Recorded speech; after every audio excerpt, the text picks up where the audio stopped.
పూర్వకాలంలో వ్యాసమహర్షి ఒక గొప్ప సంకల్పం చేశాడు, మహాభారతం అనే మహాగ్రంథాన్ని రచించాలని. కానీ అది చిన్న పని కాదు. వేల శ్లోకాలు, అపారమైన జ్ఞానం. తన మనసులో ఇది రాయాలంటే సాధారణ మనిషికి కాదు, స్వయంగా దేవుడే కావాలి అన్న ఆలోచన వచ్చింది. ఆలోచించి తపస్సు చేసి వినాయకుడిని పిలిచాడు.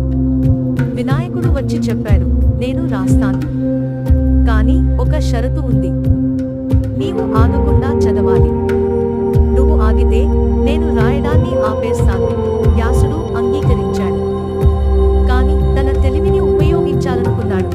ఆయన చాలా క్లిష్టమైన, లోతైన అర్థంతో కూడిన శ్లోకాలు చెబుతాడు. వాటిని అర్థం చేసుకునేలోగా వినాయకుడు కొంత సమయం తీసుకునేవాడు. ఆ సమయాన్ని ఉపయోగించి వ్యాసుడు తదుపరి శ్లోకాన్ని సిద్ధం చేసేవాడు. ఇది తెలివికి తెలివి మధ్య యుద్ధంలా మారింది. ఒకరు తెలివిగా, మరొకరు ఓర్పుతో 3 ఏళ్ల పాటు పని చేశారు.